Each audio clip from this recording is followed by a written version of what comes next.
de paz, que ao despertar de um novo homem nos induz.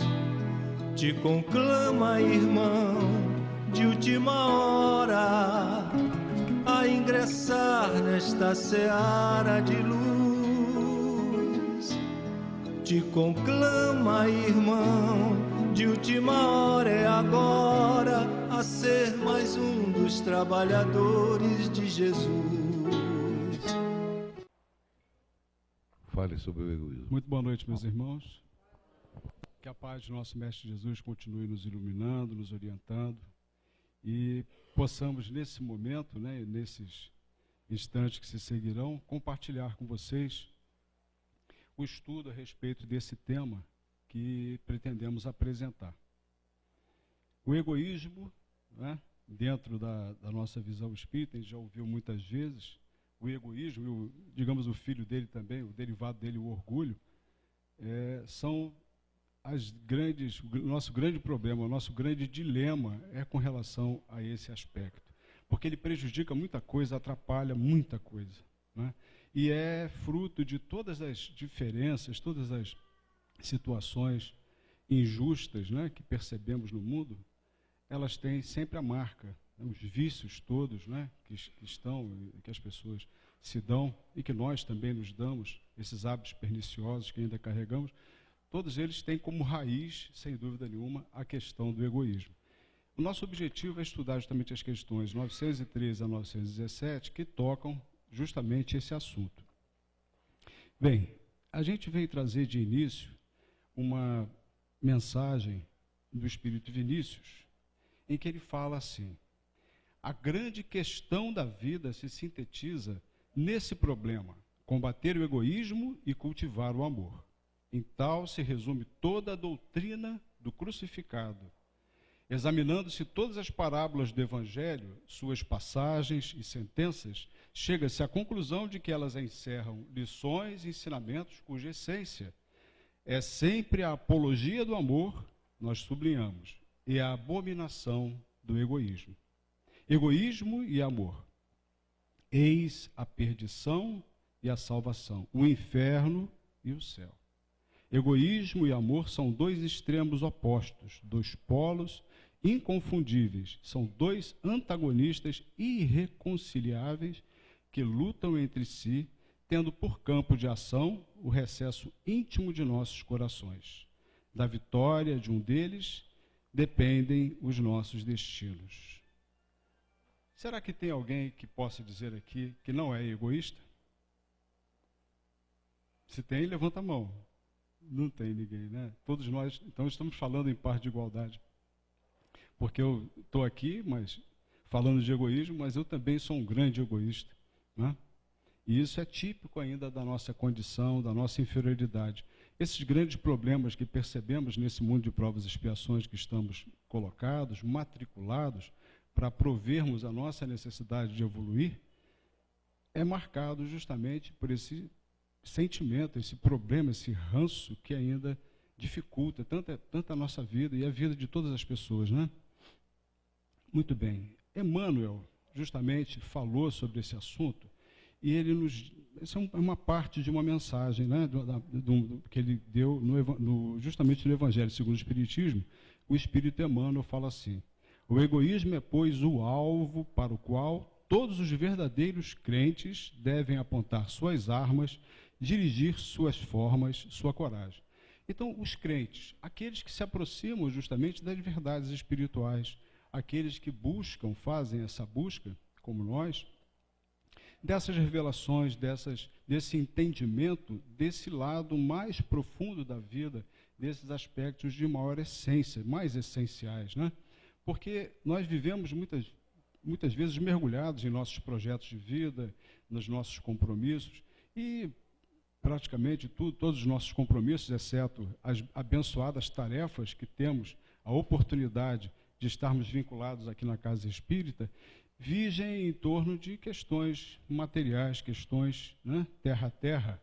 Então, isso muitas vezes nos absorve muito. E essa situação, dessa nossa postura, muitas vezes, se a gente não se aperceber, se a gente não tomar cuidado, não vigiar, aquilo te arrasta e você, às vezes, né, vai ficar realmente envolvido nessas questões a tal ponto que essas questões desse egoísmo, desse ranço egoísta, acaba por se sobrepor. E algumas vezes eu acho que realmente ainda acontece muito isso com a gente, pelo menos comigo, né, isso acontece também. Nós temos que tentar trabalhar isso de alguma forma, né? Bem, é interessante que a gente seria interessante a gente fazer uma definição do egoísmo pelo que consta, né, na semântica, no léxico, né, que a gente vai ver lá no dicionário.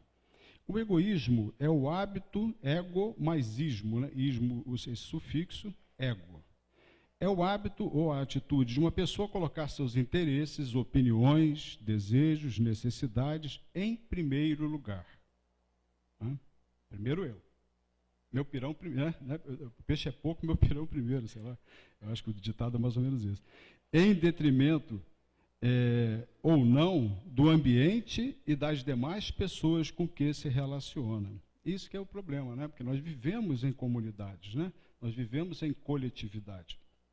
Ninguém pode se isolar. Até se isola. Até quem quer, o monge e tal, ele faz o isolamento dele.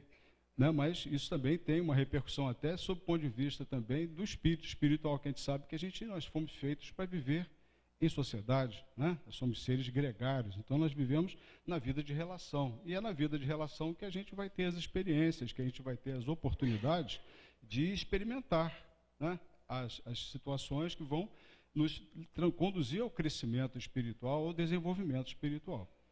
Então, nesse sentido, a questão do egoísmo se opõe ao altruísmo. O altruísmo é justamente a situação da gente estar visando mais o benefício, em atenção mais às outras pessoas do que até a nós mesmos. Aristóteles fala, ficou até a letrinha pequenininha, porque tem mais uma definição. O egoísmo não é amor por nós próprios, porque nós precisamos também, essa questão do amor, na questão do amor, a gente precisa ter amor próprio. Para você amar alguém, você tem que primeiro também amar a si mesmo, né? Para você poder realmente se valorizar também ao ponto de você também levar esse amor, esse mesmo sentimento que você dá para você, que você tem por você, ele possa também ser levado ao próximo, aquele que te procura, que te busca, que está carente e necessita do seu amor. Mas, ele fala, o egoísmo não é o amor por nós próprios. Quer dizer, ele diferencia aqui o egoísmo do amor próprio. Mas é uma desvairada paixão por nós próprios, né? Aí a gente lembra a visão até de Narciso, né? Narciso, a questão da visão narcisista, da visão assim de uma egolatria. Tem pessoas que têm essa tendência assim ao extremo. Nós estamos falando do egoísmo no sentido, talvez, daqueles que às vezes ficam até deslocados na sociedade, porque tem isso de uma forma muito exacerbada, né? E pessoas que são até de difícil convivência, né? Pessoas, às vezes, que têm o egoísmo exacerbado. Mas nós, ainda que em menor grau, nós apresentamos ainda essa defecção, né? E que precisa ser trabalhada. Temos isso como objetivo na nossa existência, nas nossas passagens pelo plano terrestre, né? Temos como projeto de vida justamente superarmos essas questões egoísticas que tanto emperram o desenvolvimento até das qualidades, até a manifestação mesmo das qualidades que já conquistamos, das virtudes até que já somos possuidores. E aí vem mais uma definiçãozinha, né? É a tendência de manifestação consciencial excessivamente focada nos interesses, necessidades e valores próprios, combinado com descaso ou até desrespeito aos demais princípios conscienciais. Quer dizer, é a prevalecência da minha vontade, daquilo que eu penso, daquilo que eu quero, que eu acho, né? Sobrepondo as outras vontades daqueles demais que circundam, que convivem conosco. Sendo a gênese de muitos conflitos interconscienciais, né, de problemas que a gente vai ter com algumas pessoas em função disso, e parapatológicas, né, que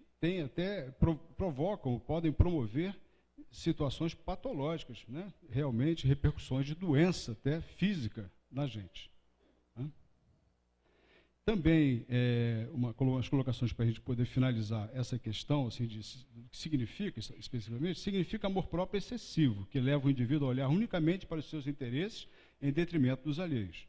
Conjunto de propensões ou instintos que levam à conservação do indivíduo.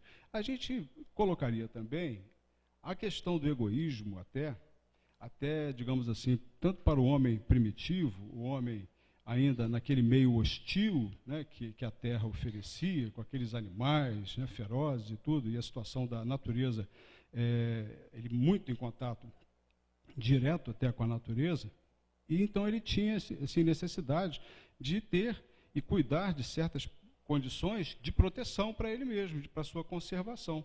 Então, a questão do egoísmo, ele tem assim, um vínculo com o nosso instinto. O animal tem essa tendência egoística, né? Vai tentar tirar uma comida do cachorro quando ele está comendo. Meu cachorro mesmo, se eu vou lá, ele está comendo alguma coisa, se eu vou botar, uma vez quase me mordeu, né? Eu fui tentar pegar um negócio no chão, nem era a comida dele, mas ele achou que era. Aí já veio me atacando, né? Então, há essa situação. E o sentimento típico da fase infantil. Justamente a criança, né, tem realmente que ela está ainda naquele processo de afirmação, né, de formação do ego, até do seu individualismo. Então, é um processo ainda da natureza, e naquele momento a criança ainda manifesta essa condição assim, de um egoísmo mais típico, mais tipificado, mais marcante, né? Bem, meus irmãos, a gente está vendo a questão de como o egoísmo, né, é uma inferioridade, e é uma inferioridade que nós todos trazemos ainda, uma marca realmente de inferioridade, que precisa ser trabalhada, precisa ser, de alguma forma, superada por nós, né? Então, nós poderíamos dizer que as coletividades vivemos, nós somos, como falamos há pouco, seres gregários, quer dizer, somos seres que nós precisamos viver em sociedade. E a vida em sociedade, nós podemos examinar a coletividade como fosse um corpo, né? Esse corpo, a gente poderia considerar, por exemplo, a corporação dos bombeiros, lá, o corpo de bombeiros, né? É uma corporação, então forma um corpo, lá que tem aquele conjunto de bombeiros lá que ficam lá no quartel, né, aguardando. Nós temos a nossa instituição, né, o Centro Espírita Trabalhadores de Jesus, tem os seus membros. Nós podemos ter nesse corpo, né, nessa corporação, aqui no centro, nós podemos ter um membro, né, que tenha, de repente, um determinado problema. Às vezes pode ter uma determinada doença, né? Uns podem ser mais doentes, até ter uma doença mais configurada, às vezes mais séria. Outros têm uma saúde maravilhosa. Quer dizer, então, há uma variedade, né, de condições em relação a esses elementos que fazem parte desse corpo, ou, digamos, a essas células que constituem esse corpo. Mas, digamos que nesse meio a gente tenha uma pessoa, um desses membros, uma dessas células, seja uma célula, digamos, mais doente, mais adoecida, com a condição do egoísmo, com a condição de um egoísmo mais marcante, mais... Né? O que se vai fazer com essa situação? Ele vai ser excluído? Né? Ele não pode mais fazer parte daquele grupo? Ou ele pode ser trabalhado também para ele se curar, para ele poder se promover, ele poder obter realmente a superação dessa dificuldade? Então, a gente precisa olhar também para o egoísta, ou aquelas pessoas que nós conhecemos, que tenham essa defecção mais acentuada, que ele também sofre, o egoísta ele sofre, né? E sofre justamente porque ele não consegue, em algumas ocasiões, fazer prevalecer aquilo que ele acha que tem que ser. E isso causa um desgaste, causa um sofrimento para ele muito grande. Porque ele se coloca muito no centro das questões, das ações. Então, se a coisa não acontece como ele acha que tem que ser, aquilo, né, debita nele, causa nele realmente um certo sofrimento, uma certa dificuldade, né? Então, a gente precisa compreender que o egoísta, tal como qualquer pessoa, qualquer criatura da nossa convivência, é carente também da nossa compreensão, da nossa paciência e, de alguma forma, que a gente possa contribuir para auxiliá-lo.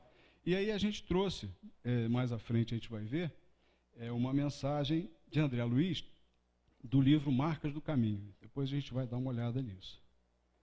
Aí, frutos, né, sociais do egoísmo, a questão do desperdício, que é algo que eu acho, isso é terrível, né?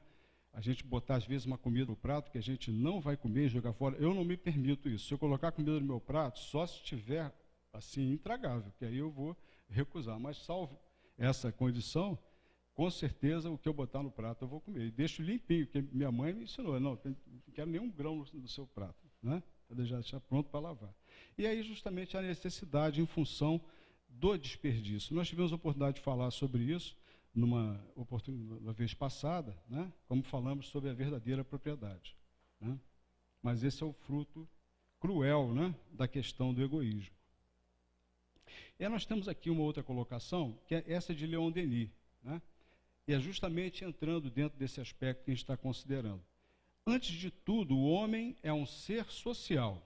Estreita solidariedade liga-o a esta sociedade como parte integrante e mutuante. Quer dizer, nós somos parte integrante da sociedade, mas também, em relação à sociedade, nós temos esse dever de troca, de permuta, né? Da gente ofertar aquilo que a gente tem de bom, né?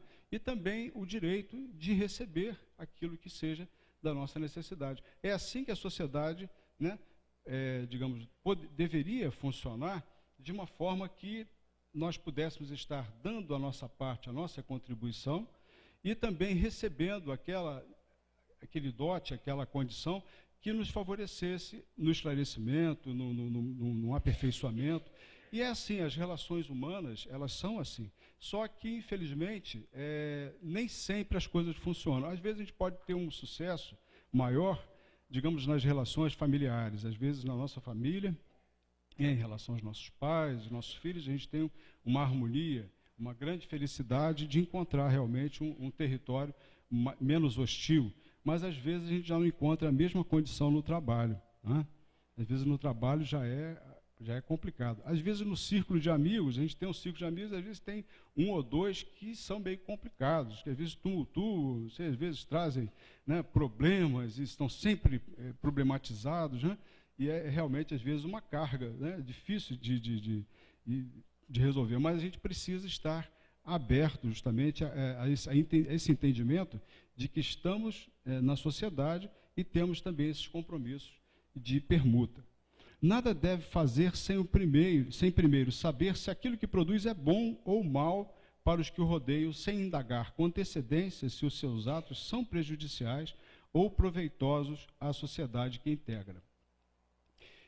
Eu tenho um jardim na minha casa, um gramado, e, eventualmente, a gente precisa fazer, né, cortar a grama, não é isso? E cortar a grama com tesoura é meio complicado, né? Haja coluna para isso, para você ficar agachado ali cortando. Aí comprei um bendito cortador de grama. Esse cortador de grama faz um barulho infernal aquilo. Eu nunca imaginei, né, que fizesse tanto barulho. Então, quer dizer, eu vou usar o aparelho, eu vou usar eventualmente na parte da tarde, entendeu? Evitar até fim de semana, sei lá, durante a semana, no horário que... Porque eu mesmo fiquei incomodado, eu fiquei pensando, poxa, se eu fosse vizinho, acho que eu ia reclamar desse cara, entendeu? Eu ia falar com ele, ver se ele arrumava um horário melhor para cortar a grama dele, né? Então a gente procura se policiar. Eu agradeço a doutrina espírita, porque se não fosse a doutrina espírita, talvez eu não estava nem ligando para isso, né? Nem preocupado com isso, não estaria nem passando pela minha cabeça essa ideia, né? Mas é uma forma da gente exercitar, porque tudo isso é exercício, né? A gente está aqui exercitando, com a oportunidade de exercício. Então, algumas vezes que certas ideias assim nos ocorrerem e a gente conseguir implementar, né, satisfação, porque realmente é o benefício que a gente está recebendo da gente evitar, de repente, um problema com o vizinho, no mínimo, né? Não haverá paz entre os homens, não haverá segurança, tá vendo? Olha o problema como é que é. Não haverá paz, porque o cara vai ficar injuriado lá, que não vai aguentar a barulheira no ouvido dele, e está arriscado ele ficar tão apurrinhado que ele pode querer dar um tiro, né? Sei lá, que a pessoa vai querer fazer. Não há segurança, né? Felicidade social enquanto o egoísmo não for vencido, viu? Então ele já está apontando realmente o problema. Isso é Leon Denis falando para a gente, tá? Enquanto o egoísmo de uns se nutrir dos sofrimentos e das lágrimas dos outros, olha que interessante, né? Contraponto. Enquanto as exigências do eu sufocarem a voz do dever, o ódio irá se perpetuar sobre a terra. Não é? Ah, é meu direito, eu estou na minha casa, eu posso fazer isso, eu tenho direito de fazer isso. Não é, a lei permite que eu faça, eu não estou em horário, né? Fora do horário que é permitido eu fazer barulho. Bem, as lutas de interesse dividirão os ânimos, tempestades surgirão no seio das sociedades. É bem o que nós estamos vendo, não é? Em relação a essas ocorrências. E o quanto isso, porque as páginas policiais, né, muitos dos problemas que a gente vê nas relações humanas, tem tudo a ver com isso aqui, não tem? Com essa questão do egoísmo. A gente vê, parece que isso aqui é uma síntese, mas muito bem colocada pelo Leon Denis a respeito desse assunto, né? E aí a gente trouxe aqui também uma informação até recente. Eu tive a curiosidade de saber, assim, quais são as vantagens de não ser egoísta. Aí eu botei isso no Google, né? Aí botei e veio uma pesquisa recente, do ano passado, né? Uma pesquisa científica, que ela concluiu que a cooperação, não o egoísmo, né? Não a atitude egoísta, mas a cooperação é mais vantajosa que o egoísmo. E isso foi uma análise feita por biólogos, um estudo matemático até, com pesquisas, né? Estudo matemático, verificando que, na questão da evolução dos animais, a questão do egoísmo, até certo ponto, ela foi importante na questão da preservação de algumas espécies, coisa e tal. Mas ele faz uma análise assim das formigas, né? Daquela cooperação que existe dentro do formigueiro, as especializações que existem, né? Para cada tipo de formiga, é soldado, né? A outra rainha, a outra sei lá, tem vários tipos de enquadramento, né? Lá entre elas. Então, ele conclui que a questão da cooperação, que inclusive ocorre na espécie humana, ela é muito mais vantajosa do que o egoísmo. Eles concluíram também que se todos os homens fossem egoístas, esse egoísta que a gente falou aí, bem caracterizado, bem característico, estava extinta já a espécie humana. A espécie humana já não existia mais no planeta. Já tinha ido para o beleléu. Já tinham se autoaniquilado, né, se autodestruído. Né, se o egoísmo prevalecesse nas situações e não a cooperação. Né. Então, é uma questão até da própria natureza. A própria natureza nos ensina, nos mostra isso.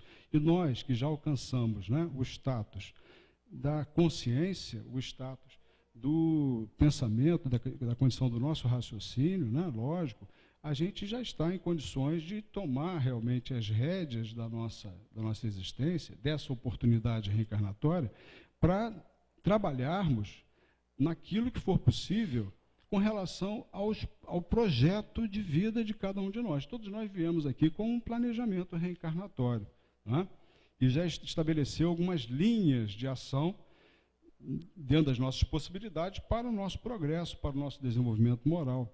E a gente está agora em condições, e o Espiritismo justamente nos coloca as lições, as orientações todas, de uma forma bem racional, bem acessível, a que a gente possa tomar as nossas decisões com bases sólidas, bases assim, de uma decisão pessoal, de uma decisão que cada um tomou de per si. Não foi algo imposto por ninguém, né? Não foi algo, não, tem que ser assim, você tem que seguir porque isso aqui é sagrado, né? Essa palavra aqui é sagrada, você tem que seguir, né? Tipo assim, impondo certas formas de ver, certos dogmas. Isso até tem alguma coisa a ver, soou meio egoísta aqui, não sou eu? Soou alguma coisa parecida com o egoísmo, isso? Nessas imposições, né? Então, algumas situações ainda funcionam dessa maneira, mas é a questão assim da necessidade de cada um, né? De como cada um vai expressar a sua religiosidade, e nós temos que respeitar também. Então, meus amigos, eu vou trazer aqui uma historinha aqui, que vai ilustrar bem essa situação, né? Um rato está olhando pelo buraco, aí pela parede, ele vê o fazendeiro chegar com um embrulho, né? A esposa abrindo o pacote lá, e ela se depara lá Pô, pensando, deve ter alguma comida, alguma coisa que eu vou poder depois dar uma surrupiada, né? Mas quando não é surpresa, que ele descobriu que era uma ratoeira. Caramba, ratoeira, esse troço isso vai matar alguém, né? Pois é, vai matar alguém. Aí ele saiu pelo pátio lá da fazenda, lá, tem uma ratoeira na casa, ele desesperado lá. Aí chegou para a galinha estava cacarejando, ciscando, levantou a cabeça e disse: desculpe, senhor rato, eu entendo que é um grande problema para o senhor, mas não me prejudique em nada. Isso não me incomoda, não. Tranquilo, beleza. Aí o rato foi até o porco e disse para ele: tem uma ratoeira na casa, uma ratoeira. Desculpe, senhor rato, mas não há nada que eu possa fazer a não ser rezar por você. Mas fique tranquilo, que o senhor será lembrado nas minhas preces. Pode ficar tranquilo. O rato dirigiu-se então à vaca. Ela disse: o que, senhor rato? Uma ratoeira? Por acaso eu estou em perigo? Acho que não. Então, o rato voltou para casa, cabisbaixo, abatido, para encarar a ratoeira do fazendeiro. Naquela noite ouviu-se um barulho, né? E aí a ratoeira pegou a sua vítima. A mulher do fazendeiro correu lá para ver se era o rato que estava preso, né? Pegou um rato. Aí no escuro ela não viu que a ratoeira pegou, na verdade, uma cobra, a cauda de uma cobra venenosa. Aí a cobra picou a mulher, o fazendeiro, levou ela imediatamente no hospital e ela acabou voltando com febre, voltou meia baleada. Todo mundo sabe que para alimentar alguém com febre, nada melhor que uma canja. O fazendeiro pegou seu cutelo e foi lá providenciar o ingrediente principal. A galinha foi para o espaço. Como a doença da mulher continuava, os amigos, vizinhos vieram visitá-la para alimentá-las, o fazendeiro matou o porco. Aí assou um pernilzinho lá para a rapaziada. E aí a mulher não melhorou, estava lá, morre, não morre, e muitas pessoas vieram visitá-la. Aí muita gente veio vê-la. O fazendeiro então sacrificou a vaca para alimentar aquele povão todo, não tinha jeito. Aí, na próxima vez que você ouvir dizer que alguém está diante de um problema e acreditar que o problema não lhe diz respeito, lembre-se que quando há uma ratoeira na casa, toda a fazenda corre risco. Né? Então, essa é uma situação, né, que a gente precisa realmente ter esse laço de cooperação, esse vínculo de cooperação. A gente vai ver isso na mensagem que eu fiz menção ainda há pouco, que a gente vai ver esse passo a passo aqui que André Luiz nos apresenta nessa receita contra o egoísmo. Olha, num livro que eu nem conhecia, né? Vamos ver aqui o nome do livro. Marcas do Caminho, esse é o nome do livro. Então ele começa assim: procure esquecer o lado escuro da personalidade do próximo. É isso aí, a gente normalmente, né, quando examina qualquer pessoa do nosso meio de relações, né, a gente tem, às vezes, mais ou menos um rótulo, né? A gente estabelece um rótulo. Às vezes a pessoa tem um determinado defeito mais acentuado, e aí aquela pessoa, então, fica quase que conhecida, né, como fofoqueira, como isso, como aquilo. Quer dizer, fulano é fofoqueiro? Pô, fulano, não dá para confiar nesse, não. Cuidado, hein? Esse cara é bom de... esse cara é carola pra caramba, nossa, não sai da igreja, não sai lá do centro. Mas isso seria o lado até positivo, né? Mas tem gente que pode até entender de uma forma negativa. Então, essa questão de esquecer o lado escuro, o lado negativo de uma pessoa, isso é uma questão importante, porque senão a gente vai observar essa pessoa com um sentimento de descaridade, com falta de caridade, né? E às vezes isso aí também, esse enxergar o lado escuro da pessoa, tem muito a ver, na verdade, com o lado escuro nosso. Tem uma história até que diz, é uma história já bastante conhecida, né? Que uma mulher olhava pela janela a casa da vizinha e via sempre as roupas dela toda suja, a roupa do varal toda suja. Essa mulher não lava a roupa, não estou entendendo, porque achava a mulher uma imundice, né? A casa da mulher, que ela olhava sempre a casa da mulher suja. E num belo dia, né, ela foi fazer uma faxina melhor na casa dela, ela reparou que, na verdade, era a janela dela que estava suja. Né? Então, aí, depois que limpou, ela passou a ver a realidade. Então, muitas vezes, é a nossa maneira de ver que está contaminada, né? Que tem, digamos, essa forma de enxergar. E o pior, que nem as pessoas, todo mundo tem o seu defeito, né?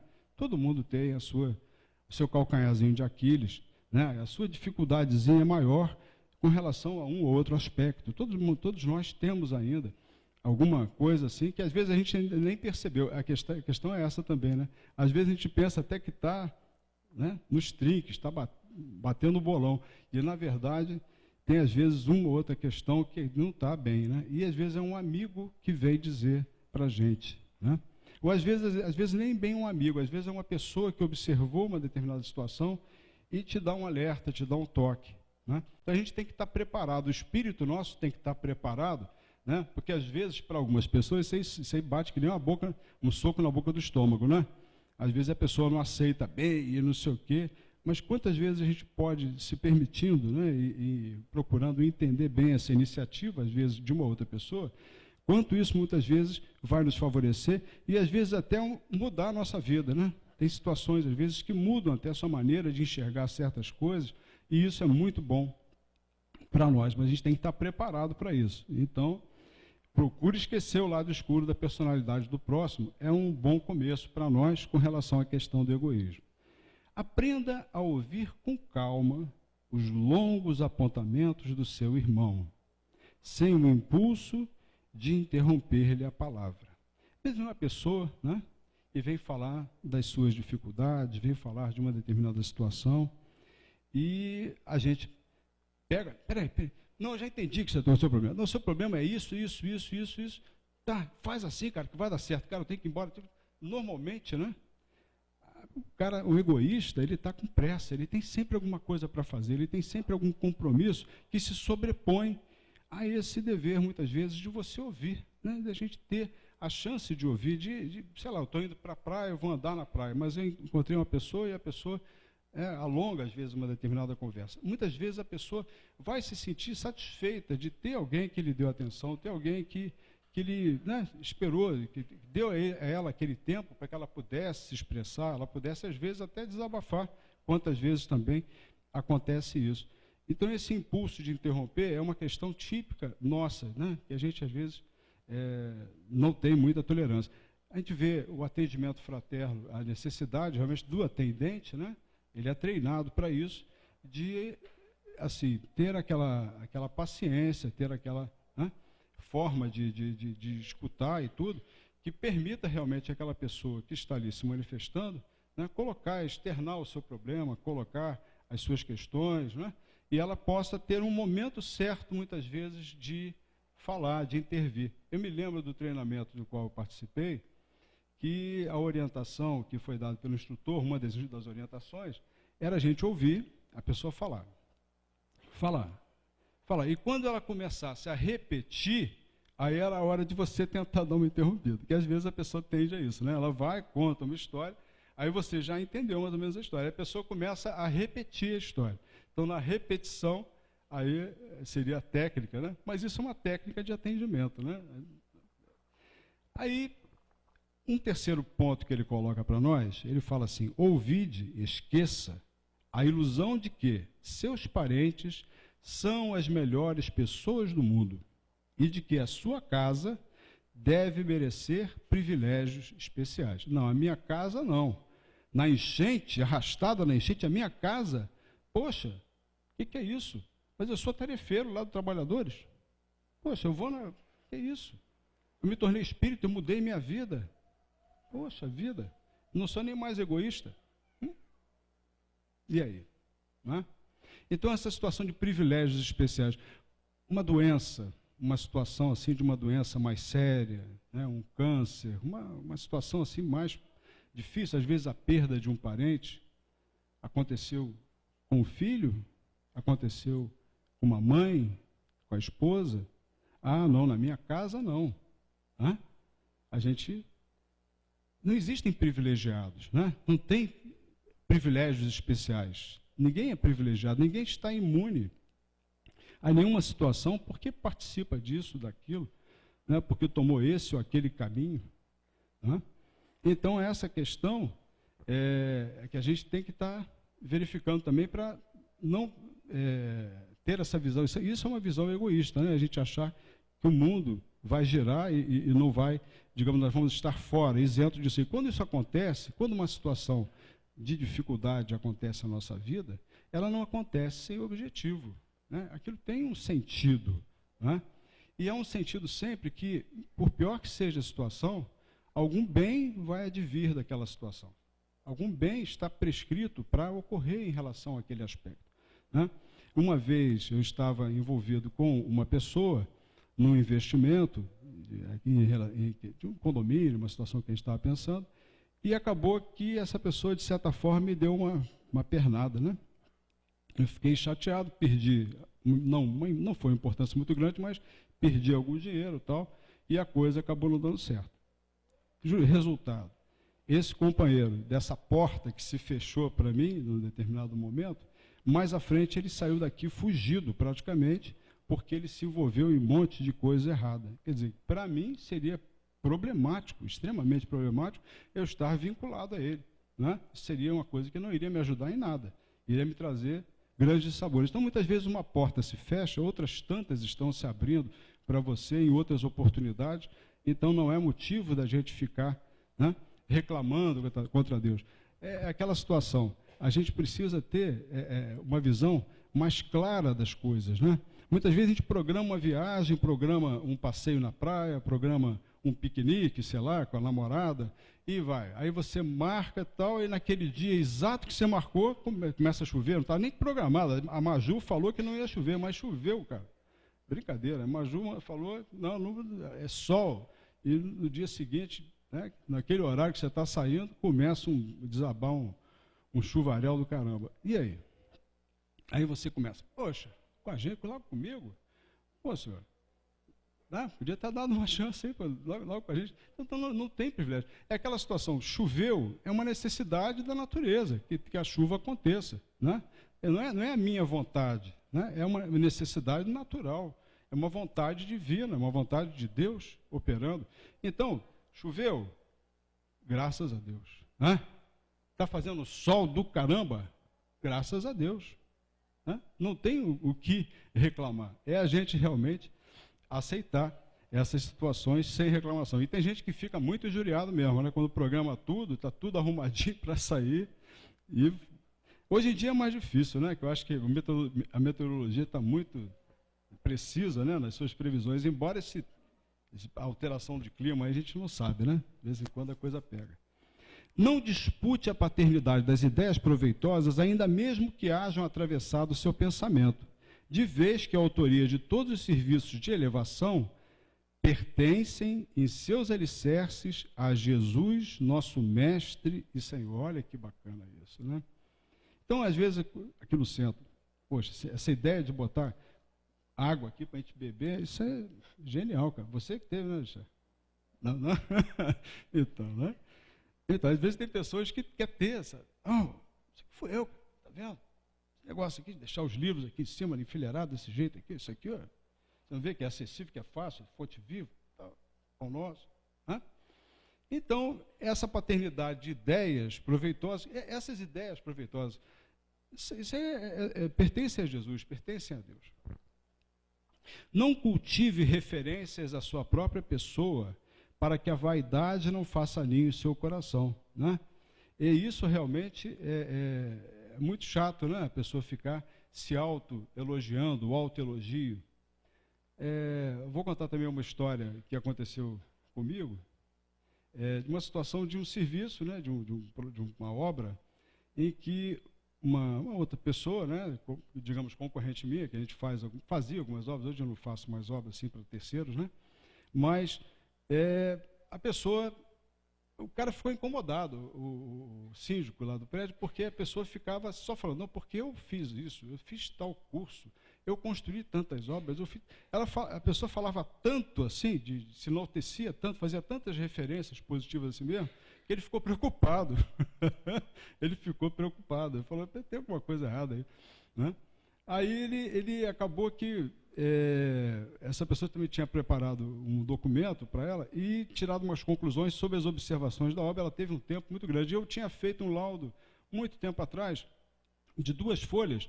A conclusão parecia que tinha tirado uma cópia do que eu tinha falado, porque era exatamente o que eu tinha falado. Aí ele ficou assim meio espantado, aí me chamou, me convidou e acabou que eu acabei fazendo lá a obra para ele. Então são situações de autoelogia que muitas vezes trabalham contra você mesmo, né?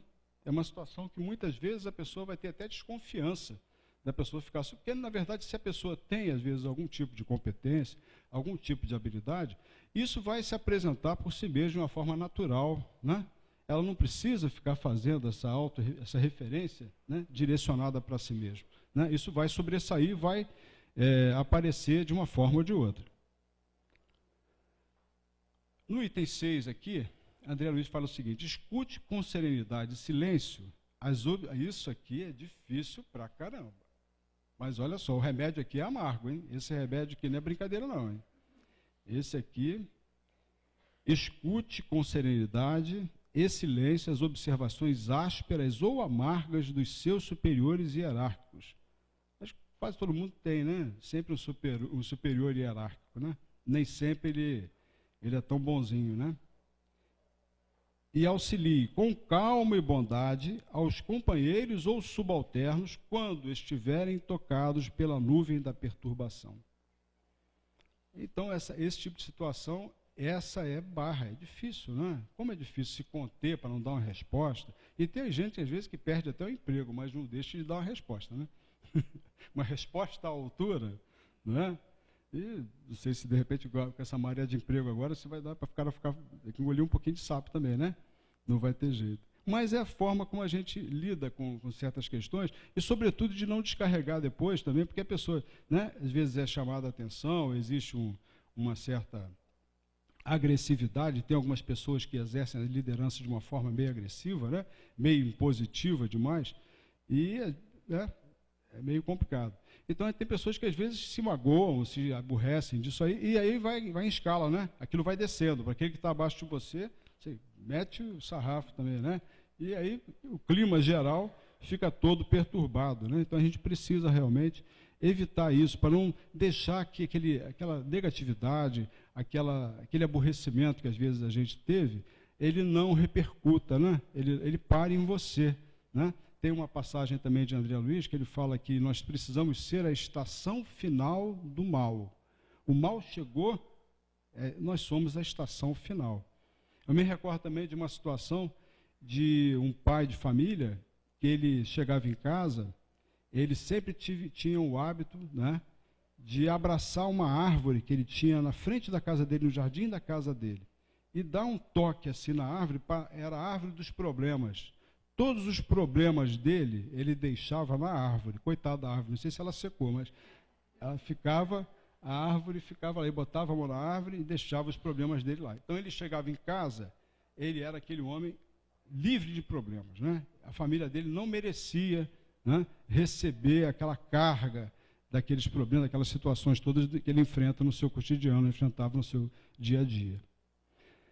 Receba com carinho as pessoas neurastênicas ou desarvoradas, vacinando seu fígado e a sua cabeça contra a intemperança mental. Ele fala vacinando seu fígado, porque isso é uma questão até orgânica nossa. Quando a gente recebe tem uma carga de estresse, a primeira coisa que o nosso organismo faz é travar, né, a questão da digestão. Então, às vezes tem situações que a gente noticia, certas situações que a gente recebe, né, que de repente chegam a nós, que a gente recebe assim, que aquilo parece que trava tudo, a gente sempre sente aquela pancada, como fosse um soco no fígado mesmo, a gente sente, né, porque essa região aqui é o chamado plexo solar, né, que a gente conhece até do trabalho de fluidos, né, do passe, né, do estudo, quem estudou sobre passe, aplicação de passe, essa região é o plexo solar. E essa área é que ela recebe realmente essas cargas todas, né, de recargas para o nosso organismo, ela vem muito pelo plexo solar. É um ponto assim, de muita entrada de energia. Então, essa energia, quando vem, de repente, através de uma notícia e tal, ela vai atingir justamente esse plexo solar aqui, aí porque ele fala aqui do vacinando o seu fígado, para você se preparar, né, com relação a essas situações. Então, uma outra situação também que a gente lembra aqui, teve uma senhora, uma vez, aflita, que esteve lá em Uberaba querendo falar com Chico. Aí foi informada por alguém que Chico, naquele horário, estava trabalhando lá na Fazenda Modelo. Ela foi lá na Fazenda Modelo, lá procurar Chico. Aí o Jovino, que era o chefe do Chico, falou para ela: Chico não está aqui não. Na verdade, ele mentiu. Ele estava lá trabalhando, mas ele não quis atrapalhar Chico naquela hora. Aí ela falou, tá, mas onde é que ele está? Ele deve estar em casa, está em casa. Aí ela foi na casa dele. Chegou na casa dele, não, Chico não está aqui não, Chico está no trabalho. Não, Chico está no trabalho. Aí ela acabou, voltou lá, não, Chico, me disseram que ele já voltou para cá. Não, ele agora deve estar lá no centro, lá no centro espírita, ele foi lá para o centro espírita. Aí ela chegou lá no centro espírita e, cadê o Chico? Não chegou? Não, o Chico está em casa. Aí ele voltou em casa. Aí, quando ela chega na casa dele, ela olha para Chico, ela enfia um bufete na cara dele. Seu maluco, eu fiquei te procurando o dia inteiro. Onde é que você estava? Eu te procurei o dia inteiro, não te achei. Aí Chico, coitado, naquela situação, ele sentou, né? Coitado, né? Ficou abalado, tomou um soco na cara, um tapa na cara. Imagina se fosse com a gente, né? Deus me livre, complicado, né? Aí ele pega, eu não posso atender essa mulher, não tem como, o que eu vou fazer? Aí falou falando com o Emmanuel, né? Aí o Emmanuel, não, você vai atender, eu tenho que ouvir ela, escuta o que ela tem para te falar. Que eu vou escutar? Não escuto o que ela tem para te falar. Aí acabou que ele, pois não, você desculpa, tá? Que realmente eu estive muito ocupado hoje, falou para ela, coitada, eu estou pronto para te ouvir. Aí ele sentou, aí ela foi, falou dos problemas, das dificuldades familiares que ela estava e coisa e tal, e no final ela acabou que pediu desculpa pela intemperança dela, pela loucura que ela fez de bater no Chico, mas você vê, um tapa na cara. Quem de nós, né? De se tomar um soco, um tapa na cara, né? Então essas intemperanças, acho que a gente não chega a esse ponto, né? Pessoas neurastênicas para fazer um negócio desse, desarvorada, né? É complicado. Mas ninguém está livre, né? A gente não está livre de nada, meus amigos, pode ter certeza. Não mesmo.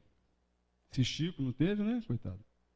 Abandone a toda espécie de crítica, compreendendo que você poderia estar no banco da reprovação. É aquela questão, mais ou menos, da primeiro ponto que ele colocou, né? A gente evitar essa questão de crítica, porque o problema da nossa crítica, a crítica, ela muitas vezes ela é construtiva. Muitas vezes, até fizemos uma referência, né, de pessoas, às vezes, que vão tecer uma crítica a nosso respeito, e muitas vezes ela tocou num ponto que a gente nunca tinha pensado, né? E a gente, às vezes, não tinha nem percebido, às vezes, um aspecto nosso, da nossa personalidade, que precisa ser trabalhado, precisava ser corrigido, e aquela pessoa deu um toque ali que foi fantástico, né? Então, a crítica, muitas vezes, ela produz coisas maravilhosas. Mas, muitas vezes, a crítica, ela não tem, assim, esse caráter construtivo, porque a gente está examinando, às vezes, uma situação de uma forma muito superficial, sem ter um senso mais bem formado para estabelecer um julgamento. E aí você acaba, digamos, de alguma forma, ferindo, né, a suscetibilidade, ou até sendo até injusto na sua observação, na sua colocação. Então, a crítica, realmente, também é importante que a gente se coloque, e esse é o grande aspecto, né, a nossa capacidade de examinar o outro com empatia. Empatia. É diferente de simpatia. Empatia. A gente se colocar no lugar do outro. Né? É a gente se colocar no lugar do outro, né? Sentir o que o outro estaria sentindo se nós, quer dizer, nós sentindo, se a gente estivesse no lugar dele, né? Se a gente tivesse colocado no lugar dele, a gente sentiu o que ele sentiria, né? Então isso é muito importante, que ninguém está isento. Habitue-se a respeitar as criaturas que adotem pontos de vista diferentes dos seus, né? E que elegeram um gênero de felicidade diversa da sua, para viverem na Terra com o necessário equilíbrio. Nós vemos hoje em dia a situação da intolerância religiosa, como é triste essa situação, e a situação vindo até para o nosso país, começando a acontecer isso, né? E nós, espíritas, que temos a oportunidade de examinarmos essa questão sob um ponto de vista mais humano, né? Mais tendente assim, a gente compreender esse fenômeno de uma forma mais bem assentada, sem fanatismo, né? Sem esses sentimentos, sem esses desvarios, né? A gente consegue realmente perceber que a gente tem que realmente ter uma tolerância com qualquer expressão religiosa que seja. né? Todos têm o direito de expressar a sua religiosidade da forma que é. Tem alguns que precisam de ter estátuas, estatuárias, né? Tem outros que precisam ter uma determinada indumentária, botar uma roupa branca, amarela, azul, né? Outros precisam cumprir um determinado ritual, né? Ler, sei lá, algumas palavras, são palavras sagradas. Então, cada um tem o seu direito, a sua expressão. Então, a gente precisa realmente ter essa condição de respeitar, sem querer impor a nossa opinião. Ah, o Espiritismo é dono da verdade? Não. Até o próprio Espiritismo diz isso, né? Que o Espiritismo coloca que nós não somos donos da verdade, nós temos informações que para nós são, digamos assim, importantes, esclarecem, são esclarecedoras, que nós adotamos, né? Princípios que nós adotamos para orientar as nossas ações, orientar a nossa vida. Então a gente se contenta com essas questões. Mas a gente sabe perfeitamente, como o próprio Kardec já disse, que isso aqui não é tudo. Isso aqui é uma parte, talvez uma ponta do iceberg, né, para nos dar clareza, que a misericórdia divina nos deu a oportunidade de conhecer para que a gente se conformasse, se consolasse mais, a gente pudesse ter uma vida mais feliz, né, mesmo ainda em relação a todas essas problemáticas que envolvem a nossa morada, essa morada que o Pai oportunizou para nós, né?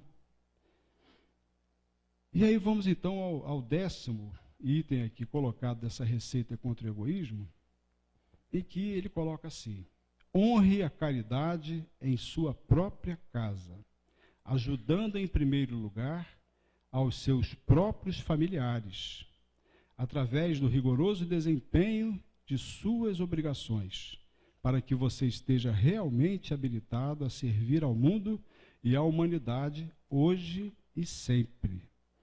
Então, realmente, a situação do nosso lar, da nossa família, né? A gente vai usar uma fábula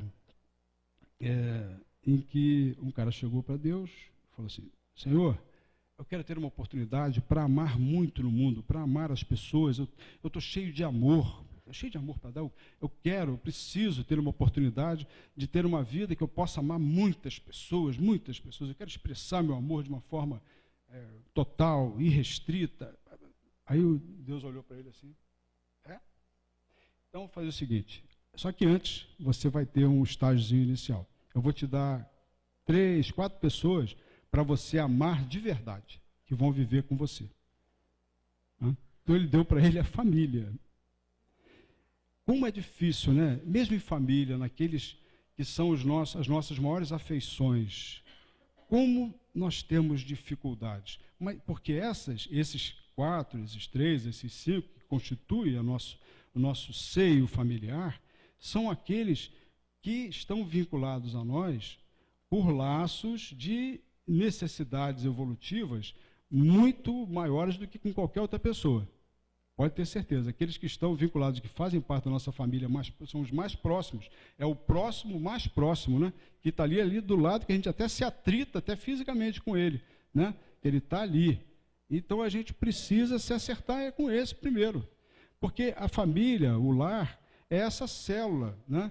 Que nos prepara para lidar com o mundo, para lidar com a situação externa, exterior. Então é um seio mais íntimo, que nos dá essa oportunidade de nós desenvolvermos esses valores, essas virtudes, que possam nos ajudar nesse lidar com o mundo de uma forma mais efetiva, mais doce, né, mais produtiva, de uma forma que a gente possa ser realmente aqueles que possam, de alguma forma, interferir e ajudar realmente na questão das criaturas, né? Para que você esteja realmente habilitado. Quer dizer, a gente é um campo, a nossa família, o nosso lar, é um laboratório, né? Um laboratório de experimentação. A gente está experimentando a oportunidade de formar, constituir certos valores, certas virtudes, né? Certas condições para lidar com o todo, com os grupos maiores, com os grupamentos maiores, né? A situação, meus amigos, que a gente precisa estar atento, né? Superar o nosso egoísmo é algo que é um projeto, como nós falamos aqui, das defecções. O egoísmo ele é uma doença, mas não é uma doença assim que a gente possa classificar dentro da patologia, ou não é uma doença, né, que a gente possa se enquadrar na parte clínica. É uma doença que diz respeito à nossa constituição espiritual.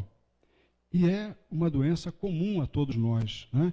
Em alguns ela se apresenta até em chagas vivas, né, que a gente percebe e que tanto nos incomodam, né? Mas em nós temos ainda, em nossos corações, ainda essa feridinha, ainda que pequena, né, que ainda precisa ser sanada, precisa ser trabalhada. Então o Espiritismo aponta para nós vários recursos, várias condições que nos possibilitam dar uma diretriz para a gente poder trabalhar essas questões. A gente lembra Santo Agostinho no Evangelho, né? No Evangelho não, desculpe, no Livro dos Espíritos, Santo Agostinho dá uma mensagem em que ele fala para a gente sobre esse trabalho diário a que ele se dava, de fazer uma lista, né, de como foi aquele dia, né, como é que aquele dia rolou, como é que foi, né, o que aconteceu, situações dos encontros que ele teve, como é que ele trabalhou, se ele foi justo, ele fazendo as suas reflexões para analisar se naqueles momentos, no que ele falou, a maneira como ele respondeu, como ele atendeu algumas pessoas, de modo que ele pudesse ir fazendo um balanço da sua condição, né, de evolução, das suas ações, e ele pudesse vir trabalhando isso de alguma forma, né?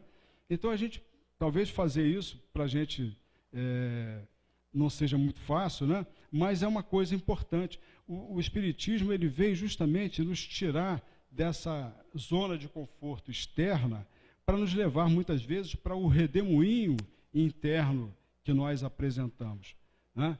Uma condição assim de nos tirar da nossa zona de conforto. O Espiritismo, quem é espírita, não vive em zona de conforto, vive justamente num processo de reconhecimento das suas dificuldades, reconhecimento das dificuldades dos outros, porque também são espíritos em evolução, e, sobretudo, exercício de tolerância, de paciência e de compreensão. Porque dessa forma, né, a gente vai amenizar as nossas dores, as nossas dificuldades, nesse trânsito aqui, nesse plano de evolução. Porque a criatura ficar se revoltando, tem criaturas que ficam revoltadas com certas situações, com certas atitudes, às vezes não conseguem nem assistir ao jornal, né? Que o jornal Deus me livre, né? Metade do jornal é notícia de descabelar qualquer um, né? E a gente fica de cabelo em pé mesmo. Mas a gente tem que ter compreensão de que tudo é um processo e tudo que está acontecendo não é por acaso que está acontecendo, tudo tem um projeto, tem um sentido para o bem, para o nosso crescimento, para o nosso desenvolvimento. Temos que ter essa confiança, né? Esse entendimento de que nada é feito para nos causar mal, nos castigar, né, de alguma forma, nos impor a dor. Muitas vezes o sofrimento ele é uma via necessária para nós. Ele é um caminho que nós não temos como evitar. Está na pauta da nossa vida, às vezes, certas instâncias de sofrimento. E isso muitas vezes é inevitável porque é da nossa condição das vidas passadas. Então, muitas vezes a gente vai ver um companheiro, né, às vezes trabalhador, uma pessoa de bem, uma pessoa que a gente não vê, não observa na vida presente, nenhum problema que justifique, às vezes, por aquilo que a pessoa está passando. No entanto, nós não estamos percebendo e não podemos olhar aquilo que veio do passado, né? O que esse espírito trouxe das vidas passadas, né? Muitas vezes compromissos muito sérios que estão sendo trabalhados agora. Então, às vezes, é uma doença mais séria, uma situação mais complicada que aquela criatura está enfrentando e a gente precisa olhar, examinar essa questão, naturalmente, com a devida atenção com relação a esse irmão, mas nunca questionando, mas essa pessoa não merece, essa pessoa sempre foi uma pessoa boa, né? Então, a gente tem que ter uma visão mais clara sobre essas questões para que a gente não faça pesar as questões onde não há necessidade. Não? A gente tem que, na verdade, levar leveza e não sobrepeso, né?